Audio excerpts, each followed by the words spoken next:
Hey everyone, today I'm looking at the classic System Shock 2. So, right off the bat, this game is good, but it's not good, you know? I was actually kind of surprised in the sense that I played the System Shock remake first because it was the remake of the first game. So obviously they based it off the mechanics of this game and expanded on it, but the remake was just so unbelievably good that I had very high expectations coming into this game.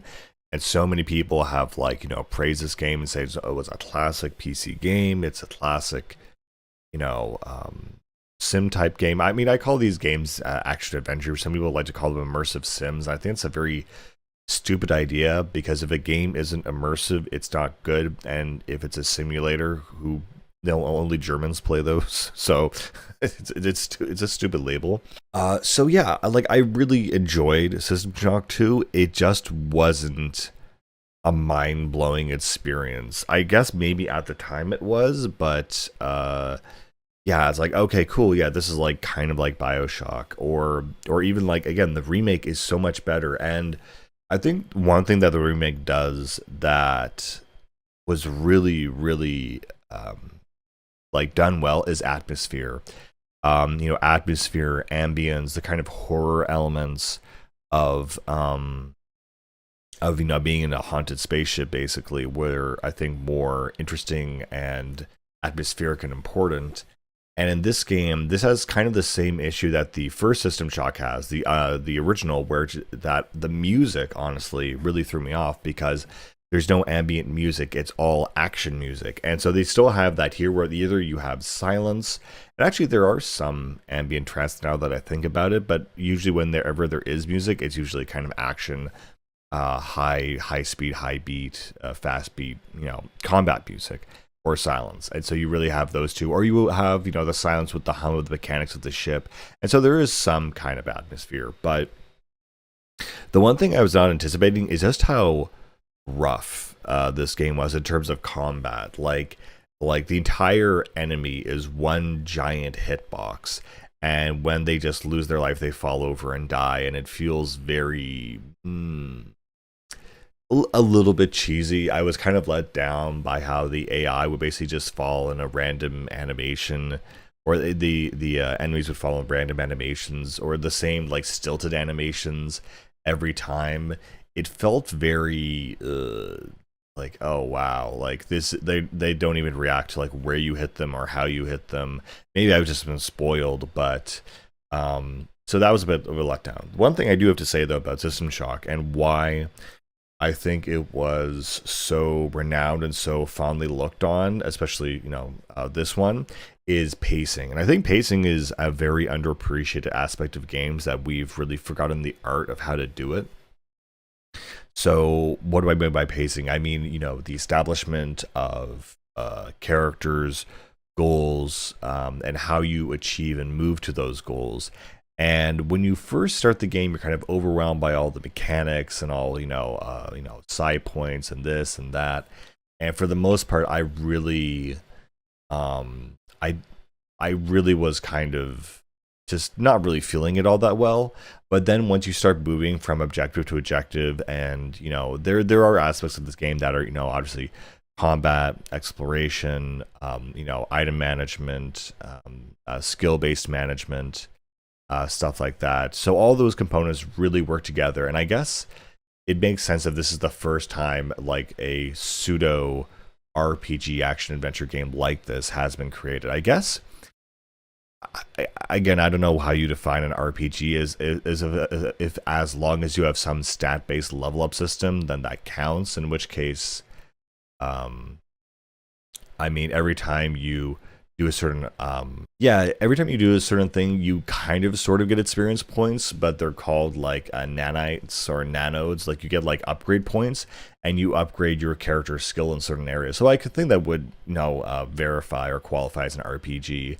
And that stat management aspect really kind of filtered out through other games, or kind of was diluted and not really as present, unlike games like Skyrim, which kept it going strong. I I really liked the weapon variety in this game, and I also liked how you had alternate modes of fire for each weapon if you had a lot of ammo for it. I also liked that you had different firing types or different ammos and different methods of firing. The one thing I do have to say though, that I absolutely despise about this game, that I'm shocked that anyone ever reused it, is item durability. I hate item durability.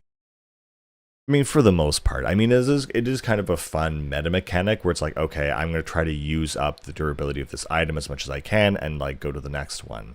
And then if I really need to, I can use a repair device and a maintenance tool and then, use it like that. But it durability is never fun. It's not fun. It's like I can excuse it maybe in games like Fallout because it makes more lore sense and there's a repair skill and it's a longer type game, so it makes sense. Like you'd want to invest in that. It's like, okay, I can understand that, I suppose. But I hate item durability. And for me, at the end of the game, I want to have the best arsenal with all the best weapons and everything's decked out, and to have this mentality that if something is at 10% or level 10 100% perfect, that it's not going to be perfect in my perfect save format, then I just feel it's such a nightmare to like maintain that and do that and know how to where to put your points in your inventory and whatever. So yeah, item durability just sucks. And then it's like melee weapons don't have any durability, so I guess you fall back on that if you lose all of your weapons. I mean, when you have so many moving parts in a game like this, it's really hard to get inside what the developers intended and what the player actually ends up. It's never what you think, honestly. Some other differences between this and the remake, they still have the security camera system, but you're no longer graded on it. And it's like, yeah, you can hack the security system, and then the tourists won't appear and the cameras won't work. It just feels like such a underpowered tool, and I think it's just really smart what they did with the new game, where they essentially added this aspect to it where you brought down the overall security, so it was almost like a collectible rather than a enemy or an obstacle to overcome, which I think was a lot smarter. Also, I felt like leaning in this game made a lot more sense. There were a lot of enemies or those egg sack type enemies that are hiding literally right around corners, and you actually ended up using my leaning quite a bit, when in the previous game I didn't at all. Other differences, so it's really interesting how they depict Shodan in this one, and it's funny too, because this is what I kind of know Shodan from.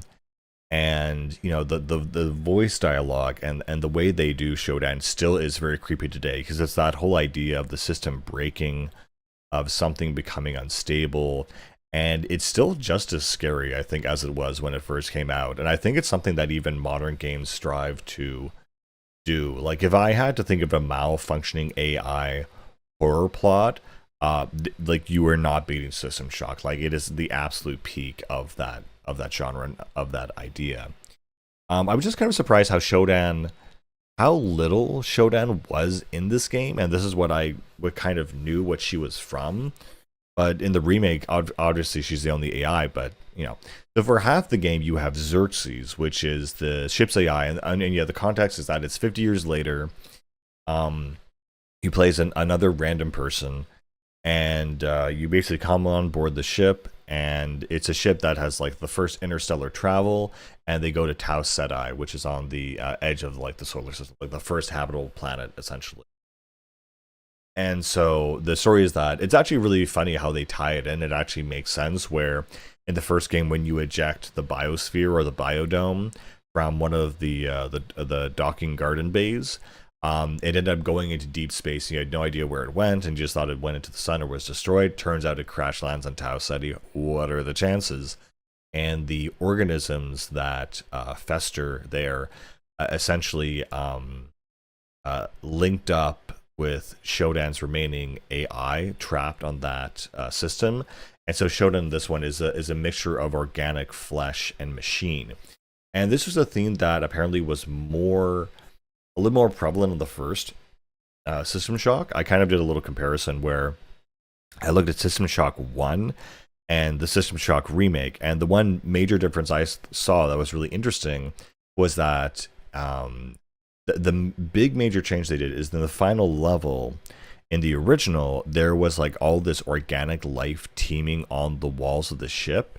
And so the AI had somehow used I think the concealment foam and some of like the materials, organic materials on the ship, and somehow used the technology to turn them into like her living body that she's literally manifesting. And so that was a really interesting idea, and they didn't do that in the remake. But I also, again, don't not like what they did in the remake, which is that they turned the final level into a cathedral style space station. So you have these Gothic arches and everything, and so it's kind of venerating Shodan's godhood. So it more has a god message rather than a organic flesh manifestation method or theme that they got going on there.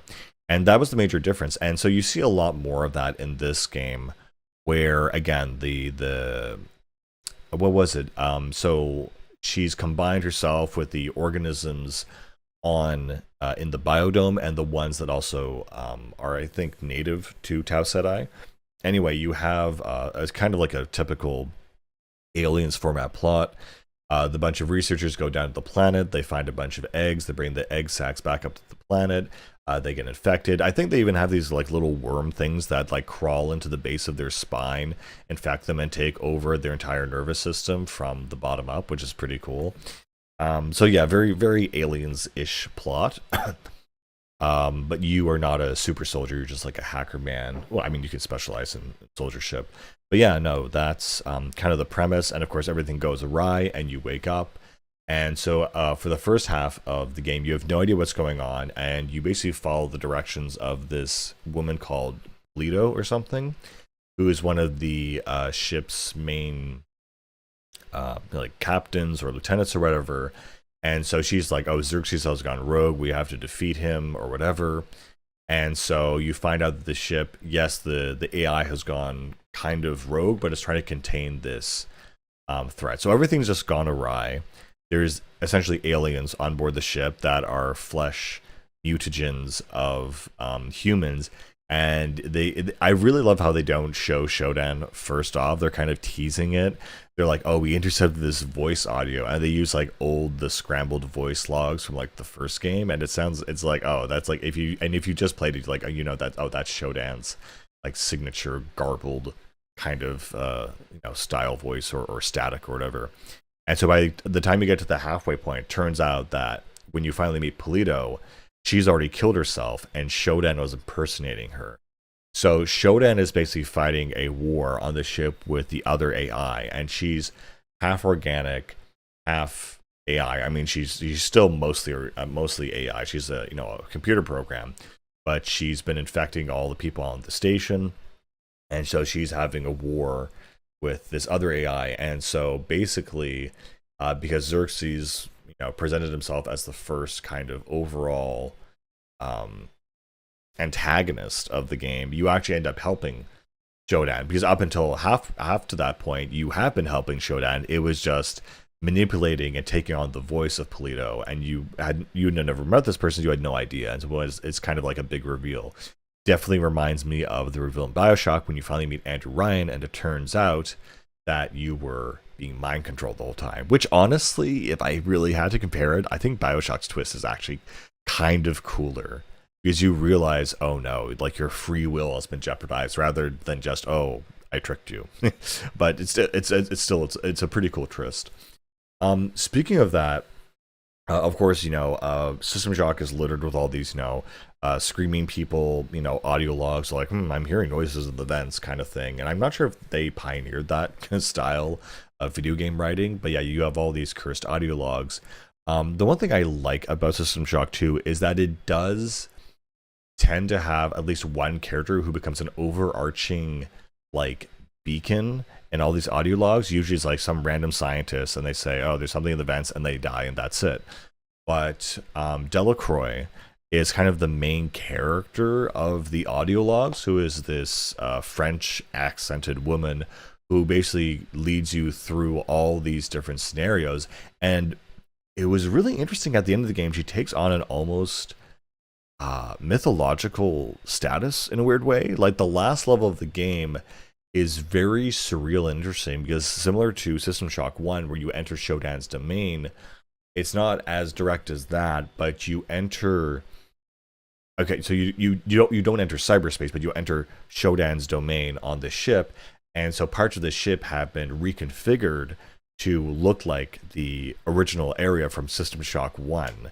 And I was like, this is actually so cool. This is like a really cool callback where the first level of the first game is the last level of the second game. I thought that was actually really, really cool. And then in this area, you find the typical, voice discs that are like floating with a blue aura around them. And it sounds like Delacroix is talking specifically to you, like, okay, you need to do this now. And this is like, we're all depending on you and it's all up to you. And it takes on this very kind of spirit journey, like I need to talk to you directly kind of thing. In the sense that, she is kind of becoming your, the guide character in the archetypical story, which I found really interesting. But it was kind of like, okay, that's her function, but she's not really talking to us directly. And here she is. She is kind of finally acknowledging us in this weird, belief suspension state. I guess on that point too, just again, like Shodan, like I loved her design in this one, even compared to the first game. I think the remake did her really well, but this is like her classic, face and appearance and style. And again, the dialogue in this game, especially from Shodan, is just rich. Like the words they use, it's like, you are a impalatable insect. You shall serve as my. So not only do you have the audio like skipping and bumping and doing all the Shodan effects that everyone loves and is so iconic of her, but just the vocabulary is very rich, and I really, really appreciate that and this kind of writing, especially when you have that variance and the scientists and other people talk very almost crudely in comparison to Shodan. It's really, really, it's really cool. But I need to say that the ending to this game was kind of lame, especially in comparison to the remake. Like you enter cyberspace and you have all this weird cool stuff going off and all these weird psychedelic things, and like the final thing, there's you have some like things floating around, but you get to the basement and you face Shodan. It's a giant like face inside a projector, and you literally just walk around, hack 4 computer screens to turn off the shields and shoot her, and that's it. It feels kind of rushed, I guess. I mean, she does have her little minion hologram things come after you, but I was like, this is like insultingly easy.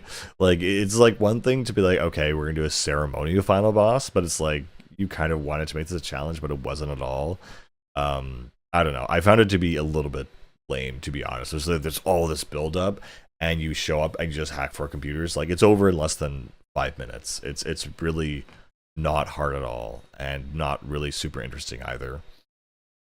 So, and also on the ending too, I found it so funny how, I mean, I don't want to disparage it too much. I mean, it was fine, but it was also kind of an unintentionally really funny. Like, Shodan makes this final, comic, like so stereotypical villain speech. She's like, join me, hacker, and we could rule this universe together, when she's finally lost. And the guy literally pulls like a Doom Eternal and says, nah, and then it just shoots her, and then she like makes this grotesque face and is like, no. Like, it was so, it almost felt comical. And then and then they have like a final ending cutscene where, again, one of the other characters, Suarez and Rebecca, I think, they escape on the shuttle, and they have this whole Dead Space-esque, oh, his girlfriend is actually possessed by Shodan or something. And so even there they didn't fully end it. They wanted to like tease out like a little bit more. But yeah, and then I love the credits to System Shock Remake, because this is what you want, this is what you get. Like that stayed with me, man. Like that really stayed with me. It was really, really just like a real vibe, a real energy. I really enjoyed it. I also really enjoyed the hacker's appearance in the first game, even though you rarely saw it. When I saw what the character looks like, I'm like, oh, okay, that's kind of iconic, futuristic kind of sci-fi. They're not ugly or anything, and they look distinct. When you see the main character in this game, it's like some guy with like goggles. Like, who cares? Like, what, he looks like nothing, and he has one one voice line. It's like, okay, whatever. So, it just shocks me, because I went into this expecting System Shock 2 to legitimately be better in some way than the remake that came, decades later, because that's always how it is. But no, this remake, the remake is legitimately better in almost every single area. Like, and I have to talk about this. This annoyed me to no end. So of course, inventory management is an issue, but in the first game, in System Shock, it was manageable because you had these recycling things. And so all of the useless junk you would pick up in the environment, you could put into this thing and get credits out of it, and then use that as a currency to buy stuff. Now, it's stupid, because in System Shock 2, you do have a recycler, but it's not a thing in the environment. It's an item you buy that's like more than halfway through the game. So if you've thrown out all your junk or haven't picked it up, you're not going to go around repick it up just to get like a few extra nanites, which are the currency in this game. And I thought, okay, well, that's dumb, but at least I can recycle all my stuff. So I actually kept all my junk, and like, because I knew it was going to happen. Like, I knew, okay, I can recycle all this junk eventually, or sell it or something, right? So I kept all my junk in like this one area on the engineering bay, and in fact, I kept everything in that area. And so when it finally came time to use the recycler, it did not work on a lot of items. That is like no reason. So it didn't work on like beakers and like, what else? It worked on potted plants and magazines, but it didn't work on beakers. It didn't work on like, it doesn't work on weapons. There was something else that I was really frustrated and didn't work on. So like, the recycler only works on half the items you actually pick up, including the ones that serve no purpose whatsoever. So I'm like, why are they there? The one thing I do kind of have to praise this game for is that because the environments are so simple, it's very much of the style that only what you can see that is important you can interact with. Okay, yeah, there are like tablets and like computer panels on the wall, but for the most part, everything that stands out in the environment is important. There are very few things in the environment that are a giant glowing screen or like a locker or something that serves an interactable aspect. And I hate, that's the thing you couldn't delete. You couldn't recycle the body parts or the organs. And yeah, that was another weird thing that just totally took me aback. Like, what is this? Is the research mechanic in this game. So this was not in the remake at all, so I had no idea what to make of it, and I think they cut it because, yeah, it's not great. Where essentially certain enemies will drop an organ, and so you can take that organ and research it, and you need at least 1 point in research to do this, but you never have to do that until a story mission actually forces you to get enough research to research a certain item. So I have no idea what research does. I have no idea why I should invest in it. I have no idea why I should do it. Turns out it's actually super useful. So you take this item, you research it, and it's like has a little, depending on your points, it has a little timer, and it'll fill up, and it's like percentage, like, okay, we're researching da da da da da. And once you finally finish researching it, then you like get 25+% damage to this enemy, plus you learn their weakness. So it's actually like, oh, this is actually really good. But the weird thing about it is that it's like a mini game where in order to finish the research, you need certain chemicals, which are items, and you go, and each like floor of the spaceship has a different lab, essentially, where you can raid. And in this lab, there's a series of like real and made up chemicals that they all take up inventory space. So, and like you don't use a lot of them. There's like at least 20, if not 30 different chemicals that you line up on, well, that I lined up on the shelf to use, and each research project for each enemy. So there's like in total maybe 12 research projects, and each of them only takes 2 chemicals. So there's no reason to have that many chemicals. It's just there because that's quote unquote realistic, because that's what it might look like. But it was just very confusing to me why it was set up that way. It would make more sense that you like have a research skill and then you, like, I don't know, click on an enemy and study him or something, rather than having this super convoluted process of like all these chemicals that take up your inventory space. Like, it'll take me a whole, like, I'll have to go to a deck and do a whole trip. And what I did is I went down to Medbay, because the elevator right outside Medbay, there's a chemical storeroom. So I put all my chemicals, I just threw them in there. Whenever I needed to research something, I just, went back there to that one spot. But there's just so many of them that it's just, there's no reason for it. So yeah, that was like a weird difference between the remake and this game. Another one was the psi powers. I don't know if that was in the remake. I feel like it should have been, because if it was a pretty big aspect of this game at least.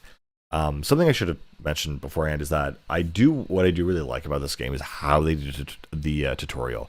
The tutorial is really, really good. So essentially they have this whole like thing where, oh, you're going to like the military naval academy and you're choosing your profession. And so your professions are either in the army, the navy, or special ops. So if you're going the army, you start with mostly weapon based skills. If you do the navy, it's all tech and hacking skills, and the whole special ops is psionics. And so psionics is like your push pull, your magic powers, essentially your Bioshock powers. And so I played as a total like straight hacker, and I only ever upgraded to use weapons. So I really put nothing in psionics. So I know nothing about psionics in this game, and because I just never used them, I never put points into them. I just thought, because the psionic. So what's interesting is that the way the tutorial works is that it's not a bunch of screens telling you what to do. It's a series of voiceovers, and you actually walk through an environment to see which path you want to take. And after you do this mini tutorial, you return to the lobby room, and it's like a recruitment center, and it's like almost like at a fair or at a con or something. And by walking through the environment, you get the tutorial without it just breaking immersion and telling you, which I really, really love and enjoy. And what's also cool is that each tutorial will have a different persona. So, if you go into weapons, the guy's like, are you tough enough to join the Marines, soldier? And if you go to Navy, I think you have, I totally forget, but I remember psionics was like some, fancy tech lady talking, saying like, if you think you're sophisticated enough, all that kind of stuff. So it gives you an idea of what the gameplay is like. And that's what I really hate, honestly, about a lot of RPGs, is that you sign up for a class, or like I was like, even Dark Souls, like you sign up for a class and you invest in it, and you just don't know what you're signing up for. There's no like preview. It's just like, okay, mage, whatever. And I despair anyone who actually plays as a mage in Dark Souls, because it is not a mage friendly game. It's very different from what you think. And so until you actually start playing the game, you then understand, oh, this build really sucks, and I have to work really hard to make it work. Or just doing a normal build would have been just way better. Or just doing like even a normal build would have been way better. But I like that. And then it continues where you have like 4 years of military training, and this is or like a post grad or like university or something.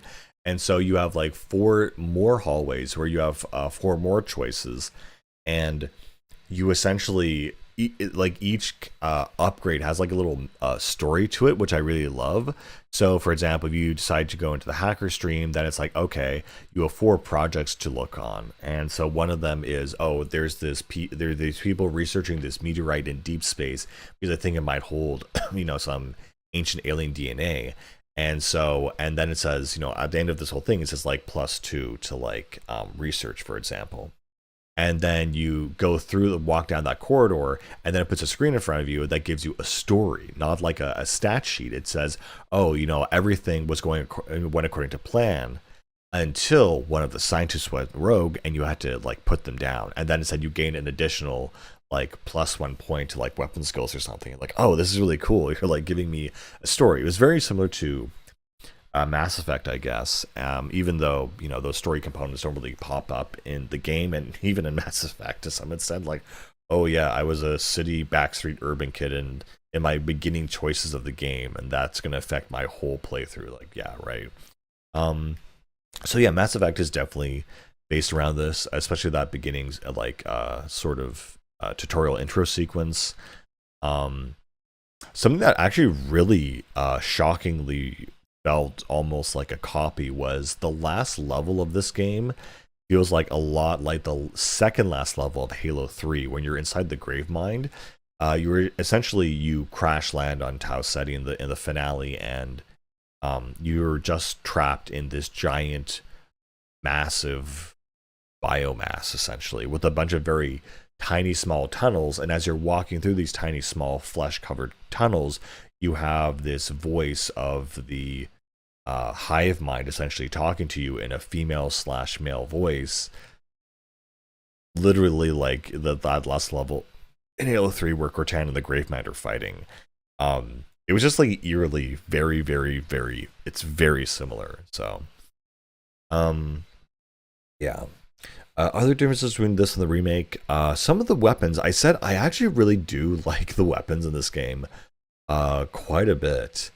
Not all of them though. I mean, yeah, okay, you have your basic pistol, your shotgun. I like you can turn it into triple mode and just really like unload a lot of rounds. I did this thing where the most common enemy is a husk where they use a shotgun. And so every time you pick up one of their shotguns, it's broken, but it always has a round in there. So I always make sure to pick it up and unload it. And by the end of the game, I had like 200 shotgun slugs, which was pretty fun, pretty good. I also like how this game has like special one-time like boost powers. So for example, they'll have certain things like you only get 4 of them through the game, but like, oh, you get an extra implant slot, you get plus +5 health, etc. Things like that. And yeah, the way you level up in this game is a little bit convoluted because you need a module, but a module for a certain set of skills. So there are certain environments, well, they'll only have 2 of the 4, which is really weird and frustrating, I guess. Like, I just want to upgrade whenever I want, but now you have to find an interface to do it, and the right interface. So there's a module for upgrading your weapon skills. There's a module for your overall, stat skills. There's a module for your class-specific skills like hacking, research, etc. If you're the Navy, and then there's one for OSI skills specifically, even if you didn't specialize in it. And so I always pretty much play as the hacker/thief class in any RPG. Because nothing annoys me more than having a locked door and thinking I need to come back later to find this or do this. Like, I just hate that. I want to open it now so I don't have to backtrack and remember and like do it like it's a Metroid Prime kind of game. I just want to get access now. And for the most part, hacking is pretty easy, pretty intuitive mostly. Another thing I really enjoy about just the setup of this game is, I guess it's the same engine or something as Deus Ex. In the sense that, whenever something is of interest, it has like a little thing that lights up and surrounds it, and then, like the whole board and it makes a little sound when you hover over something that is interactable and important. And that's something that even modern games should learn, because when you have a bunch of stuff in the environment and you don't know what you're supposed to look at, and literally everything is interactable and pick upable, like Starfield, you just feel overwhelmed. You're just like, okay, so yeah, great, I can pick up this super HD apple and like rotate in my inventory, and I can eat it for 1 point of health. Like, is there any point to me picking this up? Like, no, can I just ignore this? Like, it's really where design and technology have been divorced from each other, where technology has become so possible that you could, you never asked if you should. But no, I really enjoy this style of being able to highlight certain things and create you know just being able to highlight things in the environment. It just feels nice. I just like the interface and how it feels. It feels very technology. Something I actually really miss about the remake is that more so in the remake, it felt like every single square inch of that spaceship had a point or an interactability thing. Like I remember having my mind just blown when you're in the main spaceship at the beginning of the game, and you have these checkered walls. And if you look closely, some of the checkering on the wall is actually a button, and if you press it, it opens up like a secret door in the environment. I'm like, oh, that's so cool. And so I'm much more a fan of smaller environments with high interactability that rather than large empty environments, like obviously, which gaming has become. Um,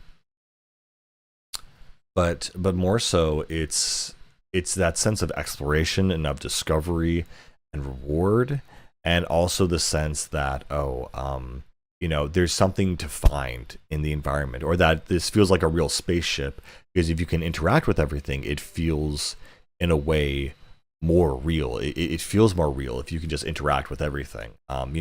Why bother having a sink in the game if you can't turn on the taps? Why bother having a toilet if you can't flush it? What's the point of having a dog if you can't pet it? If you put something in your environment, most days, most times now, they're doing it just because it fills the space and it resembles real life. When the abstract nature of games in this time era meant that you were forgiven for not fully recreating the environment because you couldn't. And now that you can, that whole abstract reductionist style is no longer present, and it's just filled with bloat, essentially bloat of just visual bloat, and also just like design too. Like you want things in the environment that actually stand out, so you know that they're part of the game and they just don't look realistic and look nice and look whatever, that they actually serve a function and a purpose, which is almost impossible to do now if you're a AAA studio and you want to be taken seriously as a game by being as ungamey as possible, which is just, yeah, it's very stupid. It's very dumb. Other things I could say, I really like the voice lines. Oh yeah, the weapons, I was getting into that. So when you get the assault rifle, that feels like such a huge upgrade. I love that. It's funny that you need to put your points into the weapon slots just so you can wield that weapon, which is like, okay, all right, well there's a point to doing that, I guess. If I can't even use it, then I'm curious. Some of the weapons I found to be not that great. Some of them were really good. So what I'm really getting to is, what was it? The fusion cannon. That was really cool. And it has 2 modes of fire and shoots this giant green orb of exploding death. And if you turn it on to death mode, it's literally called that, it'll shoot an even slower, bigger, explodier ball of radioactive energy. And I just love that. And the sound it makes, like, that is, despite this game being as old as it is and the gunplay not being the main focus of this franchise, I was very impressed with the fusion cannon and the assault rifle, and even the EMP rifle. I was kind of really bummed out about it at first because I spent all my points to level 6 to use it, and it says it only works on robotic enemies, and I'm like, oh, this. And I was shooting it at like a level 1 husk and doing 0 damage. I'm like, oh, this sucks. But then I realized that if I shoot it at like a cybernetic or a cyborg or a robot enemy, it'll take away like half its health, and I don't even really need to aim. Like, it just explodes because it's an EMP rifle.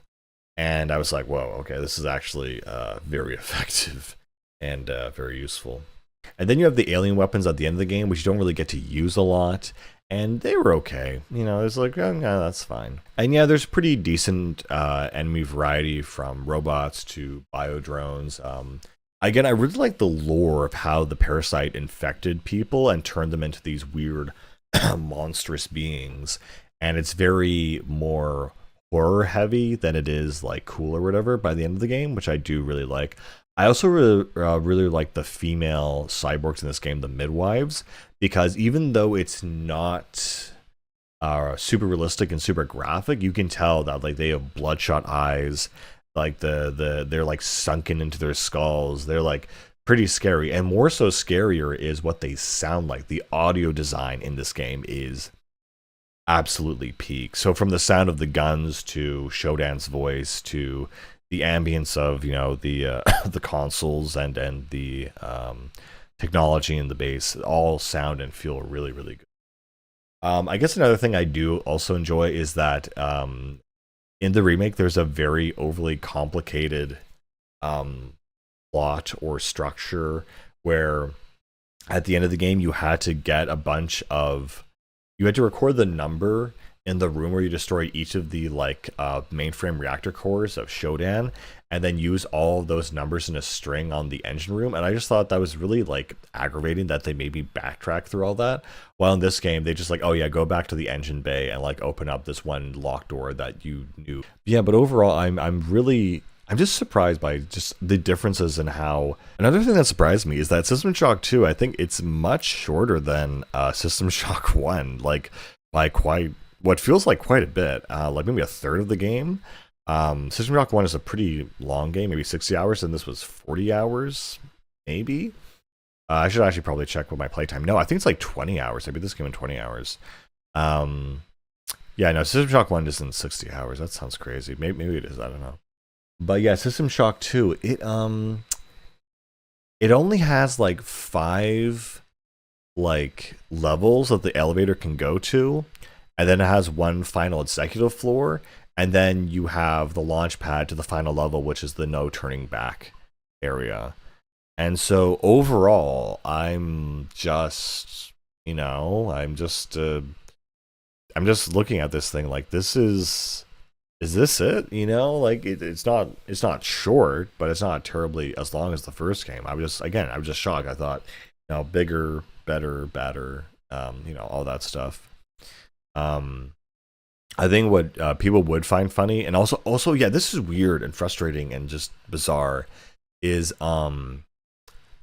inventory management. Something I just assumed was commonplace, that wasn't in this game, is that you can't store items.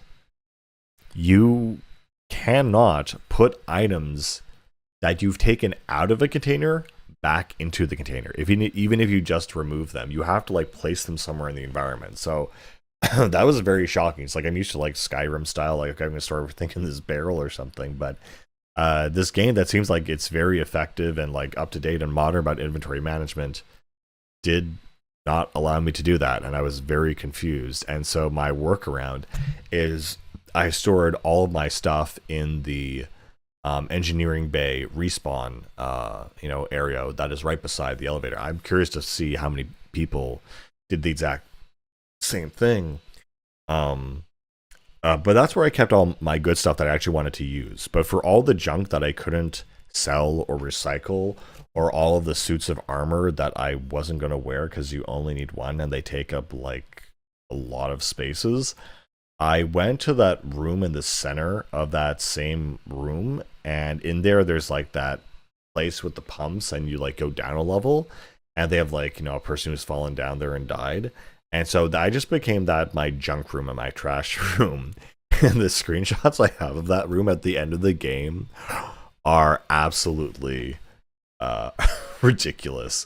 Like, it is just a giant cavalcade of armor, broken weapons, beakers, enemy organs that have just been thrown into like the garbage pit. It is literally a garbage pit, and it is absolutely ridiculous and also heart-wrenching when I realized, oh, I wasn't supposed to throw something in there, and I've already saved, and I have to go back and dig through the trash to find something like a rifle that I threw away that I thought I wasn't going to be able to use.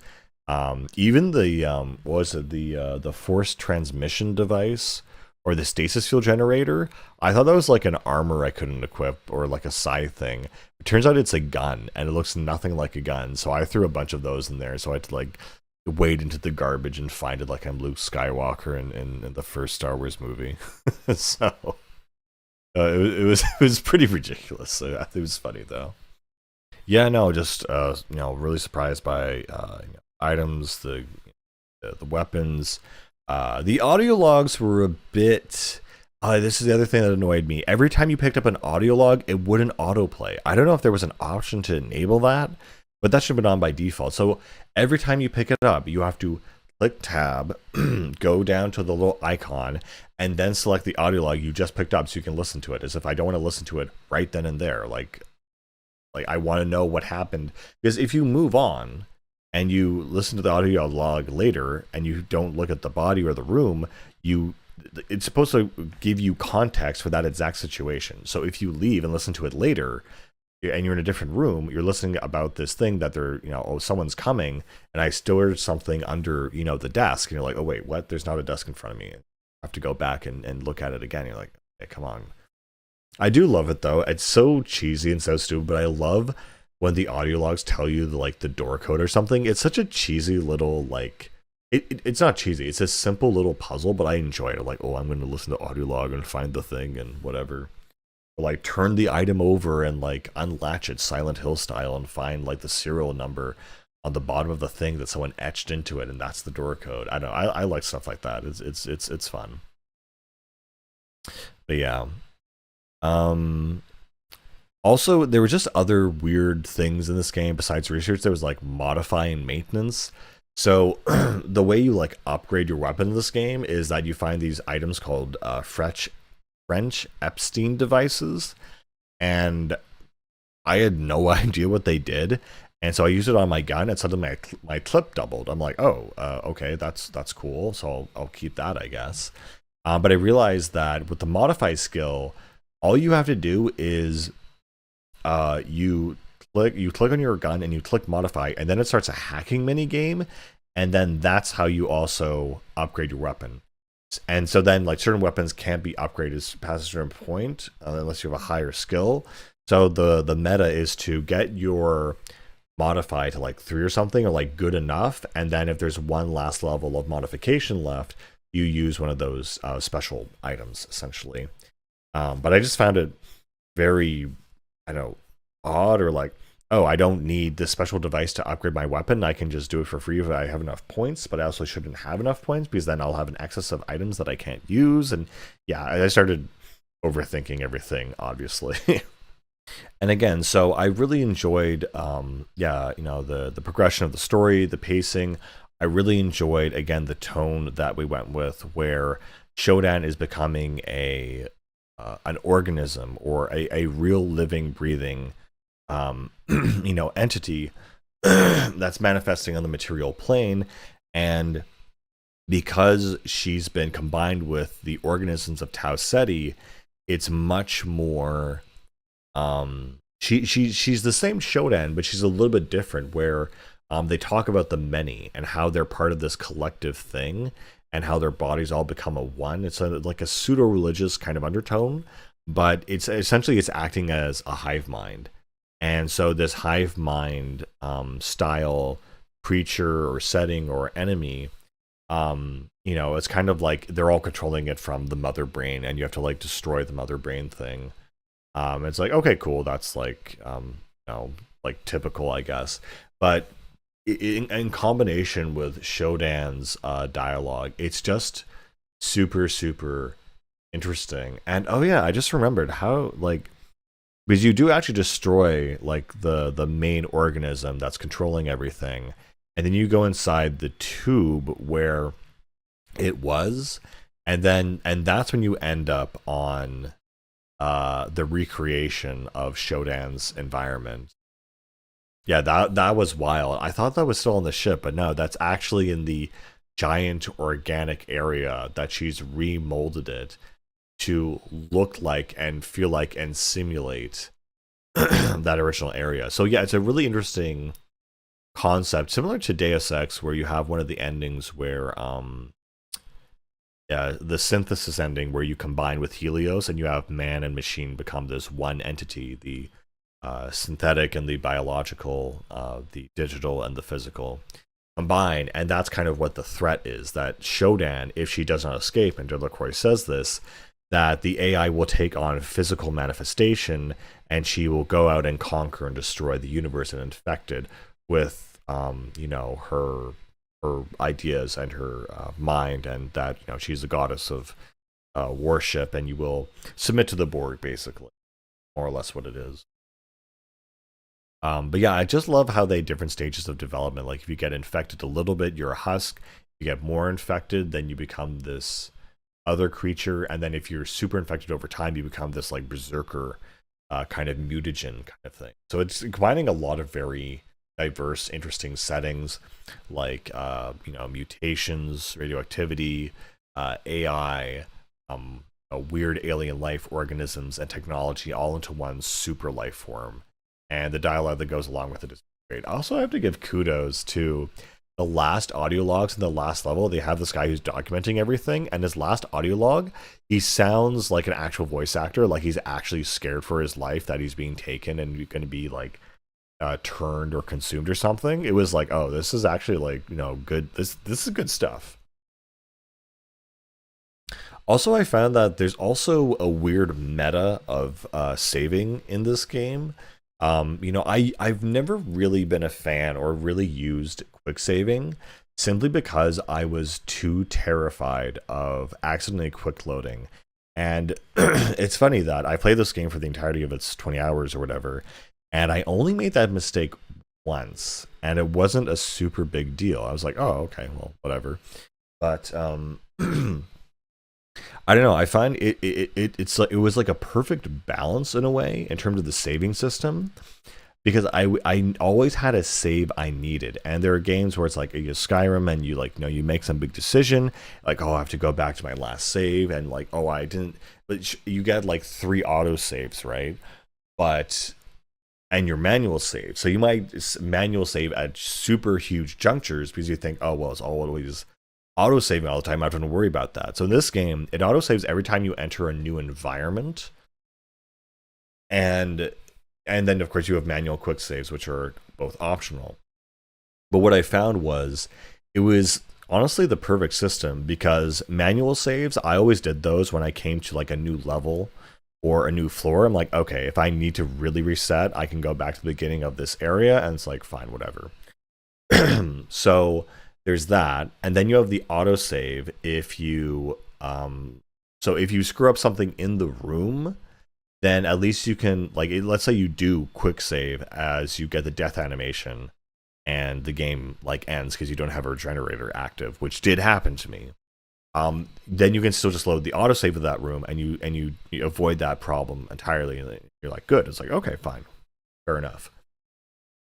The problem is where it happened to me is it happened to me on the last level, and the last level is essentially a self-isolated level that is very, very long. It's like a 20-minute level, and I clicked the wrong key. I don't know. I mapped them to like comma and period, so like I put them right beside each other, and also right beside the M button for map. So the amount of error for that should have been super high, but I found I only made the mistake once where it was bad, and I think I made another time where I accidentally hit quick load and I saved, and I lost some like 10 minutes or 5 minutes of progress, but it was like shockingly shockingly not bad, essentially. Yeah, overall it was just like it was a perfect system.